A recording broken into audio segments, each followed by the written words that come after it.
Marcel, Muse, M-U-I-S-E. She'll then take your questions.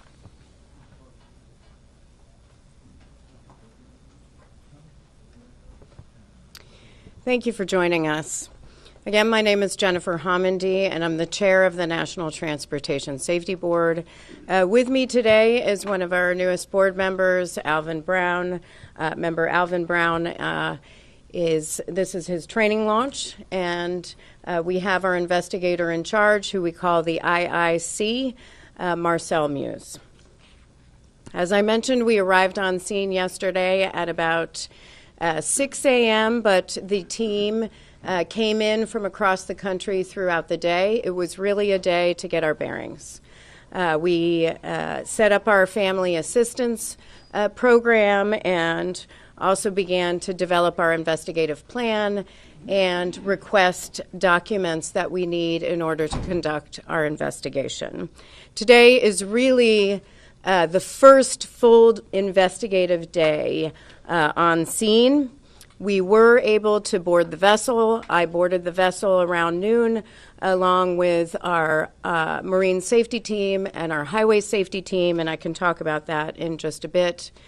But I want to take a moment before I discuss our some of the factual information we've been able to identify and speak to the families. On behalf of the National Transportation Safety Board, I just want to extend our deepest condolences.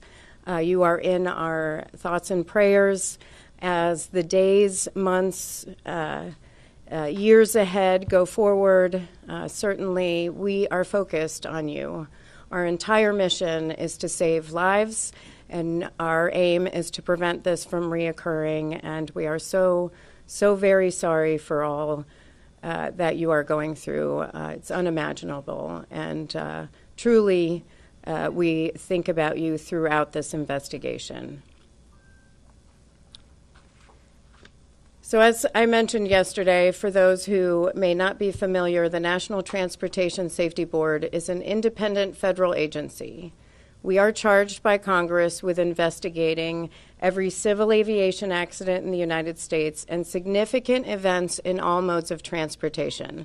That includes bridge collapses, and it includes marine accidents and incidents.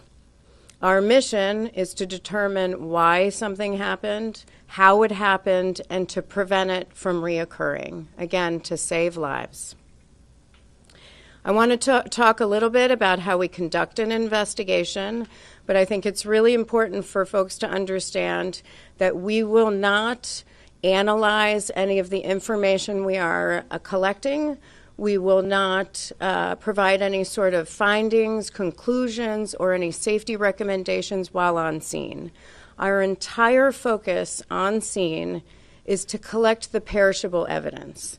That's documenting the scene, it's taking photographs, it's taking any sort of electronics or components, whatever goes away once the scene is cleaned up. We need to collect that information for our investigation. When it comes to digging through inspections, maintenance records, that can be done when we leave. Right now it's focused on the scene itself. So to conduct our investigation, we work with parties to the investigation. Parties to the investigation provide us technical information.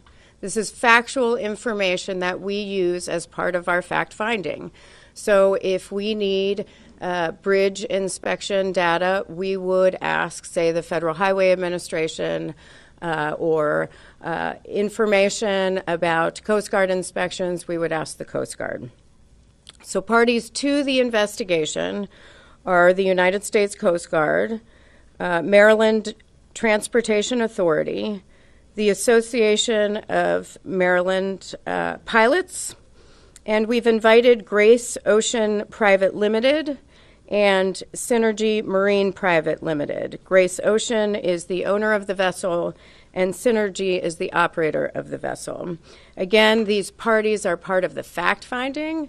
They do not conduct analysis with the NTSB. The NTSB does that independently on its own, and then we do our own findings, our own probable cause, and our own safety recommendations. Now, in order to effectively carry out an investigation, we have experts throughout the NTSB in different areas. And so we break up our investigation into groups. Those groups focus on their particular areas of expertise. In this safety investigation, we have a nautical operations group. This group gathers evidence to document the actions taken by the vessel, the procedures for the safe operation of the vessel, company oversight, waterway management, safety management, and regulatory oversight. That group would and has collected and has asked for information on, say, duty records, licensing, training. They requested the crew list. So we were able to confirm that there were 21 crew members on board the vessel at the time of this accident, plus 2 pilots. That's 21 crew members plus 2 pilots for a total of 23 individuals on board the vessel at the time of the accident. They also were able to obtain the cargo manifest. Now, the cargo manifest, we did bring in one of NTSB's senior hazmat investigators today to begin to look at the cargo and the cargo manifest. He was able to identify 56 containers of hazardous materials. That's 764 tons of hazardous materials, mostly corrosives, flammables, and some miscellaneous hazardous materials, Class 9 hazardous materials, which would include lithium-ion batteries. Some of the hazmat containers were breached. We have seen sheen on the waterway. The federal, state, and local authorities are aware of that, and they will be in charge of addressing those issues. But the NTSB, as part of our safety investigation, documents that type of release, documents the damage, and documents the type of materials involved as part of our investigation. We also have an engineering group which gathers evidence to document the design and operation of engineering systems, including the vessel propulsion, steering, and power. The operations and engineering group was able to board the vessel last night, and they did a walkthrough of the vessel, including the bridge and the engine room.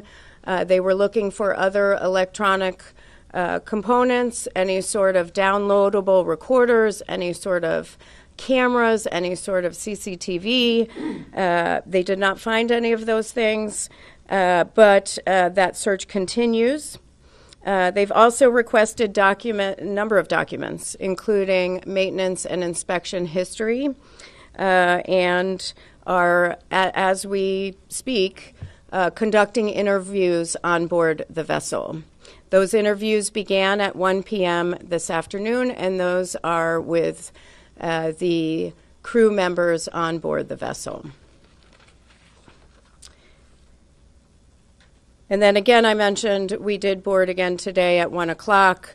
That was pretty much the entire team, me, plus Office of Highway Safety, Office of Marine Safety, Member Brown, and looked at the damage. We were able to take a look at pier protection. We looked at some of the damage to the containers and certainly the bridge structure. Now we have a recorders group, which is responsible for locating, retrieving, and downloading any recorder or recorded information that may relate to the accident. We do have the Voyage data recorder. They worked on that all day to validate that information. They also have a printout of the alarms. That's the log. They still have to go back and look at that and validate that information at a later time. In addition to that, our survival factors group interviewed or discussed with the Maryland Transportation Authority Police the timeline of events that occurred around the time of the bridge strike. Though that two sets of information we're putting together in a timeline that we will release through our social media channels. But for right now, I'm going to ask Marcel to go through the Voyage data recorder information that we have to share with you, as well as some of the information that we gathered from the police. Thank you, Chair. Information from the Dolly's Voyage data recorder, or what we call a VDR, was successfully recovered on the morning of the accident by the U.S. Coast Guard. It was provided to the NTSB upon our arrival. Approximately 6 hours of VDR data was provided to the NTSB. The recording included the time period from midnight to 6 a.m. By regulation, the VDR is required to record 30 days of history, and the NTSB is continuing to obtain more data. The times expressed below, as recorded by the VDR and converted to local Eastern Daylight Time. All information is preliminary and subject to final validation. The VDR data is comprised of audio from the ship's bridge, as well as recordings from the ship's VHF or very high frequency radios. The quality of that audio varies widely because of the high levels of background noise and alarms. Additional analysis will be performed at the NTSB's lab to filter out the audio and improve its quality. Additionally, the VDR recorded limited sensor data. An example of that data recorded includes the ship's speed, engine RPM, ship's heading, and rudder angle, as well as some alarm information. NTSB engineers are working to identify and validate all of that data. The VDR recorded the ship's departure from Seagirt Marine Terminal at approximately 12:39. It recorded the ship's transit outbound in the Fort McHenry Channel and the striking of the Francis Scott Key Bridge. By 1:07, the ship had entered the channel, and by 1:24, the ship was underway on a true heading of approximately 141 in the Fort McHenry Channel at a speed of over ground of approximately 8 knots, or 9.2 miles per hour. At 01:24 and 59 seconds, numerous audible alarms were recorded on the ship's bridge audio. About the same time, VDR sensor data ceased recording. However, the VDR audio continued to record using the redundant power source. At around 01:26 and 2 seconds, the VDR resumed recording sensor data, and during this time there were steering commands and rudder orders recorded on the audio. At around 01:26 and 39 seconds, the ship's pilot made a general VHF radio call for tugs in the vicinity to assist. About this time, the Pilot Association dispatcher phoned the MDTA duty officer regarding the blackout. Around 01:27 and 4 seconds, the pilot ordered the Dally to drop the port anchor and ordered additional steering commands. Around 1:27 and 25 seconds, the pilot issued a radio call over the VHF radio, reporting that the Dally had lost all power and was approaching the bridge. Around this time, MDTA data shows the following also occurred. Their duty officer radioed 2 of their units that were already on scene due to construction on the bridge, 1 on each side of the bridge, and ordered them to close traffic on the bridge. All lanes were then shut down by MDTA. Around 01:29, the ship's speed over ground was recorded at just under 7 knots, or 8 miles per hour. From this moment until approximately 1:29 and 33 seconds, the VDR audio recorded sounds consistent with the collision of the bridge. Additionally, around this time, MDTA dash cameras show the bridge lights extinguishing. Additional analysis of the VDR audio and comparison with other time sources will be needed to determine the exact time of contact between the dolly and the bridge. At 1:29 and 39 seconds, the pilot reported the bridge down over the VHF radio to the Coast Guard. The NTSB will later convene a group of technical experts to review the entire VDR recording and develop a detailed transcript of the dialogue and the events and the event alarms as recorded. A few areas of that I just want to clarify. The data that we received from the Coast Guard, which was they were able to obtain on the bridge by downloading the information from the VDR from midnight to 6 a.m. That's a standard time frame. They provide that immediately, so we can see that time frame around when the accident or incident occurred, knowing that we can go back and get the rest, that there should be 30 days there. So this is the immediate information that they give us, but it's not, I don't want anyone to think anything was being held back. That's very standard information. I do want to thank the Coast Guard for that because that was pretty immediate. It was done right away, and then they provided us with a thumb drive that we were able to evaluate back at our lab at headquarters. And I'm sure you will have questions on that. I do want to also say I've seen a lot of comparison between the VDR and CVRs and FDRs, or black boxes on commercial airliners. This is really a basic system. An FDR would give you 1,000 parameters. That's not this. VDR is basic. It is a snapshot of the major systems on a vessel, and we have long wanted more recording, more parameters to be recorded on a VDR, so that's hopefully something that we can provide. And happy to answer more questions about that timeline. But before I do, I want to continue with what our team has done. Our survival factors group, their whole role is to examine the response. And so they were able to obtain dispatch logs from the Maryland Transportation Authority, the Baltimore County Fire Department, the Baltimore City Fire Department to begin to put together a timeline. And they will be conducting interviews tomorrow, including with a few people in the bridge area. Now, we also have from our Office of Highway Safety a bridge structures group. Many know that the bridge was built in 1976. It has 3 spans. The main span is 1,200 feet. The entire bridge is 9,090 feet in length. The average annual daily traffic on the bridge is 30,767 vehicles per day. 30,767 vehicles per day. The bridge is fracture critical. It's a fracture critical bridge.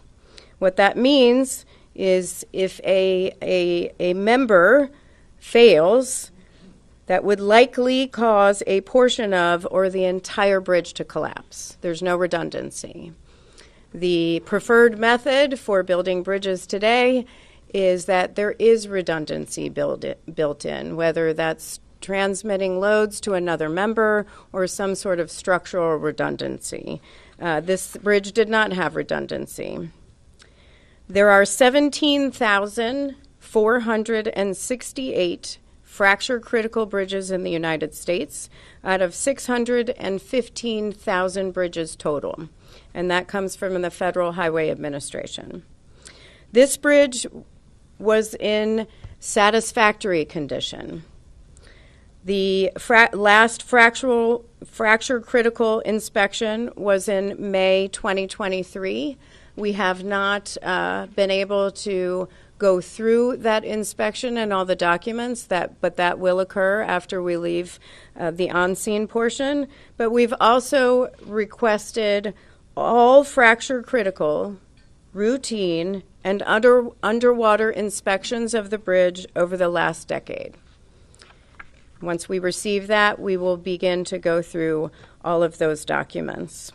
We've also requested information on peer protection on all MDTA, that's Maryland Transportation Authority, owned bridges. They have 4 bridges where they would have information on peer protection, and we are looking at that. Our family assistance team continues to do their work and outreach to the families. They provide them with assistance immediately on scene, connect them with the resources that they need, but then we continue to work with the families throughout the course of the investigation, leading up to the board meeting, and many times for many years thereafter, where many work to get our safety recommendations implemented to improve safety. So with that, again, when it comes to analysis of any of the inspection records or the records that we are requesting, that's going to take place later. Right now, we are focused on obtaining information, getting the perishable evidence, conducting the interviews. So I will take questions, but I will call on you, and one question at a time. Please provide your name and affiliation. Scott Thuman from ABC7 News in Washington, D.C.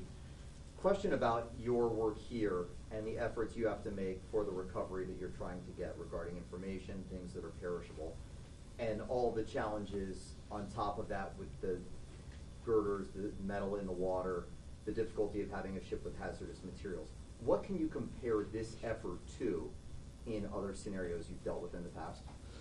I mean, it's a massive undertaking for an investigation. It's it's a very tragic event. It's multimodal. There is a lot of information we need to collect, a lot that we need to analyze, many interviews, many different components to the investigation. But this is not new for the NTSB. We've conducted other investigations of bridge strikes, bridge collapses. We have an amazing team of individuals who are focused on very specific areas of expertise, and so I have no doubt that we will be able to pull this together in hopefully 12 to 24 months. With that said, we will not hesitate again to issue urgent safety recommendations before that time if we need to. Pete. You said that there was limited sensor data from the Voyage data recorder, engine RPM, heading, rudder angle, and alarm information. How upsetting is that to you, knowing that there were not more parameters recorded? So this is a newer, the question is the parameters on the VDR and the limited information that Voyage data recorders provide. I'll ask Marcel to add to that, to my answer. This was a newer model, so it did have additional features, but it is very basic compared to, say, a flight data recorder where we would have 1,000 parameters. So it would be good to have that information, key to have that information for an investigation. I think Marcel can provide additional information on what might be missing.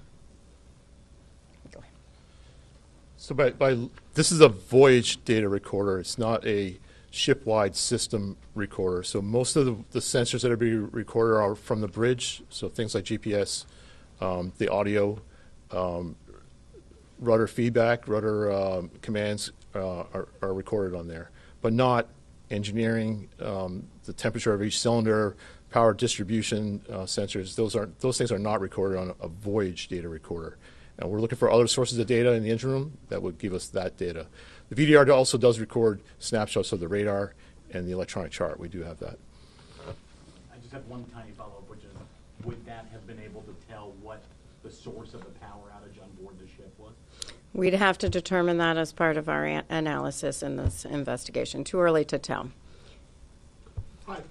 Phil Yakubuski here from WBAL in Baltimore. You said that there were 56 containers of hazardous materials on board that ship. How many of those are in the water, do you know? And what's the timeline to getting those out of the water and the rest of the containers that are sitting on that ship in the Patapsco? Yeah, I did see some containers in the water and some breached significantly on the vessel itself. I don't have an exact number, but it's something that we can provide in an update, and certainly in our preliminary report, which should be out in 2 to 4 weeks. The timeline to getting those out of the water? That is not something that the NTSB does as part of our safety investigation, but that is something that I would refer to the federal, state, and local authorities. Yep. Sorry, Tom. May I follow on that question, and particularly on OWTOP? Could you characterize the level of concern about this hazardous material leak, the sheen on the water? I mean, should people be concerned about this right now? And is there anything being done to mitigate that? The authorities are aware. It's of the materials themselves, and I would just direct you to them for those sorts of questions. Tom. Madam Chair, could I ask you to give me again the time that the pilot called for the tugs? I didn't get that as quickly as you happened to mention it. And the second of all, when the pilot called for the tugs, confirming the ship had no tugs at all, helping it navigate through the waters before it hit the bridge?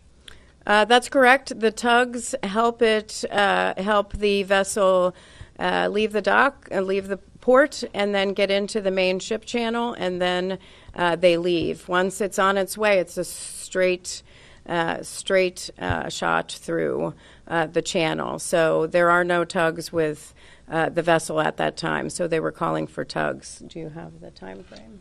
Sure. The pilot made that call at 1:26 and 39 seconds, according to the VTR. Yes. Hey, Jenny, Yuan from the Washington Post. Two things. One, can you update us on the status of the ship workers? What's the food and water situation like, and how long can they expect to be there?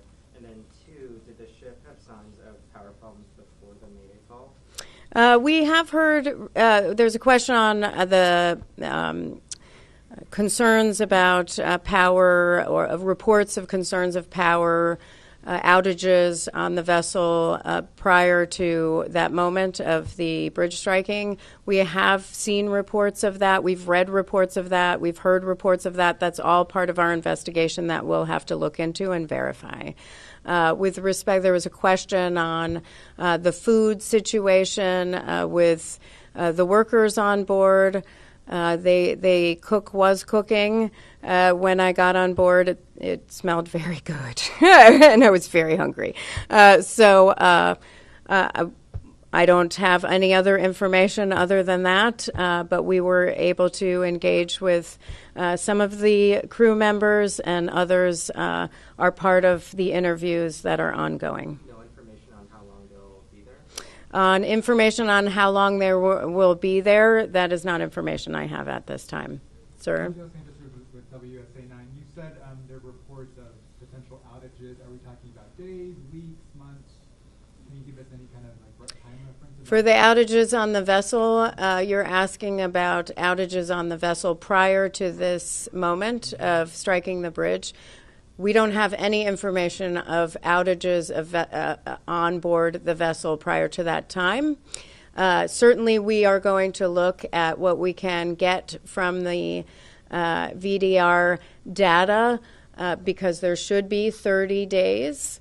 So hopefully we'll be able to find something in that data if the entire 30 days is there. But we are aware of the reports, and that's something that we need to look into. Chris? Yeah. Can you you mentioned when you were doing the TikTok that some of the audio was obscured by alarms, that alarms started sounding. Can you give us some sense as to what that experience on the bridge was like in those moments? Was it a cacophony of alarms? Was it calm? What you're able to take from the recording? Sure. I actually don't have that information right now. That's why we take the data back to our lab where we can filter out some of that background noise and some of those alarms as well. Also, bring in parties that will help us understand what we're hearing, who's talking, if there's some foreign language. That's why we have parties come in and join us, and also use the software that we have back in Washington, D.C. to do that. We're not able to do that on scene here. So you've not listened to the recording? I have not, no. That's our recording group that does that. And if I may follow up, just what you experienced on the ship, the state of the ship, the bridge, the condition. What we experienced on the state of the vessel and the condition is the question.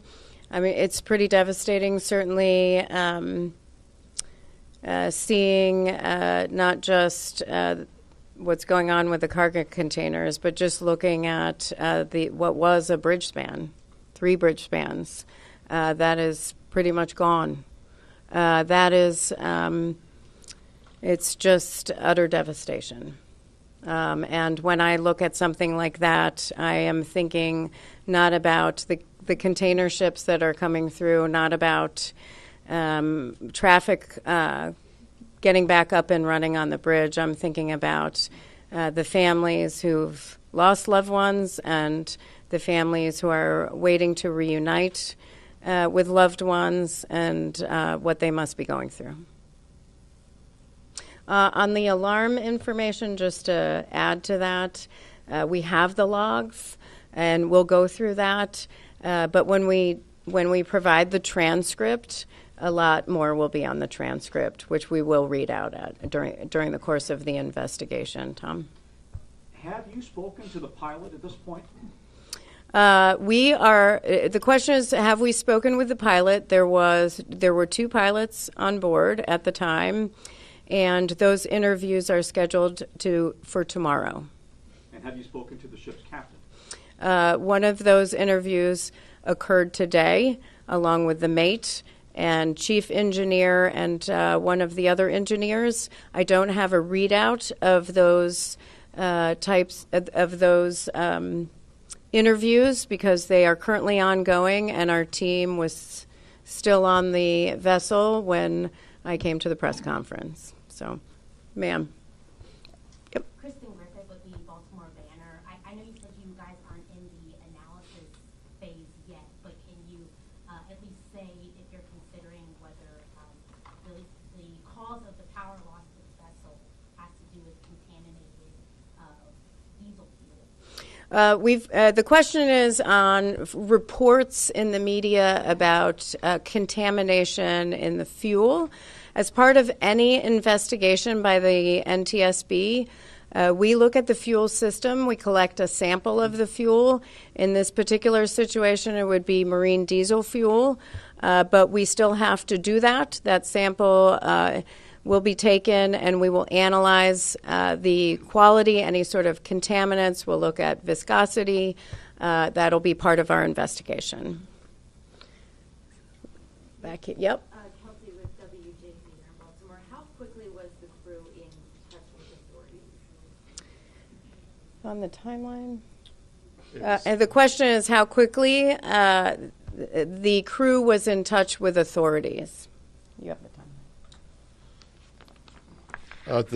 The call went out from the crew about the bridge being down at 1:29 and 39 seconds. And we have the bridge fall about 1:29 and 0 seconds. Something was wrong. Our first indication of a problem was when the pilot called for tugs. So that was at 01. I'm sorry. Hold on. At 01, 26, and 39 seconds is when the pilot called for tugs. That would be the That's the indication of the first sign of needing help. How long was that after the VDR stopped recording? That was 1:26, I think it's something. 1:24 and 59 seconds. Thank you. Was there any controllability left in the boat after these alarms went off? And I mean, was there any hope I guess is kind of the question, that they could steer the ship back onto the lane. Was it out of control? Well, first of all, we've seen the recordings. We have data which is consistent with a power outage. However, we don't have factual information that can confirm that power outage. So we aren't there yet. That's why we are looking for more information on the ship. Yep. You have a video that pretty much shows everything that happened in this crash. How helpful is the video that shows what happened? Yeah, so the video, the question is how helpful the video is that we've seen circulating of the bridge strike. Certainly it is helpful, but the NTSB has to focus on data that we are able to validate as part of our investigation.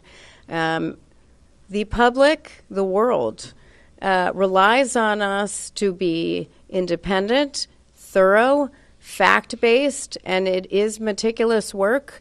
But because we do that, we get to the right solutions as part of our investigation. We are very careful not to jump to conclusions, to speculate, and so it's helpful to have. But what's really helpful is the information that we are able to validate, and that takes time, and that will lead us to the findings, probable cause, and safety recommendations that we'll issue. Yes? Tyree Stewart, WBAL. Can you tell me exactly the kinds of hazardous material that were in the containers that were breached, and approximately how much that's been spilled into the waterway?